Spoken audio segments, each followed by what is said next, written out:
बुधगावमध्ये एका डॉक्टरच्या दुचाकीच्या डिकीत ठेवलेला 1,10,000 रुपयांचा आयफोन आणि रोकड चोरट्याने लंपास करून पोबारा केला आहे. सदर चोरीची घटना ही मंगळवार दिनांक 16 जून रोजी सायंकाळी 5 वाजण्याच्या सुमारास कंदीलगट्टा येथे घडली. या प्रकरणी डॉक्टर शरयू अनिल शिंगटे राहणार बुधगाव महाविद्यालयानजीक विष्णू अण्णा नगर मिरज यांनी सांगली ग्रामीण पोलीस ठाण्यात फिर्याद दिलेली आहे. याबाबत अधिक माहिती अशी की डॉक्टर शरयू शिंगटे हे बुधगाव कॉलेज जवळील विष्णू अण्णा नगर परिसरात राहतात. डॉक्टर शरयू शिंगटे हे मंगळवारी त्यांच्या दुचाकीवरून माधवनगर येथील डेंटल शॉपमध्ये साहित्य खरेदीसाठी जात होते.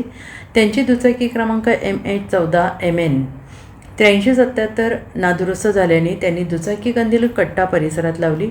त्यांचा मित्र भरत कोरे राहणार बुधगाव याच्या दुचाकीवरून ते डेंटल शॉप येथे गेले, परंतु जाताना त्यांनी त्यांच्या दुचाकीच्या डिक्कीत आयफोन आणि 9,300 रुपयांची रोकड ठेवली होती.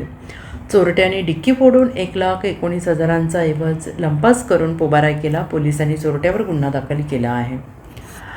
Bureau report SPN Marathi Budhgaon.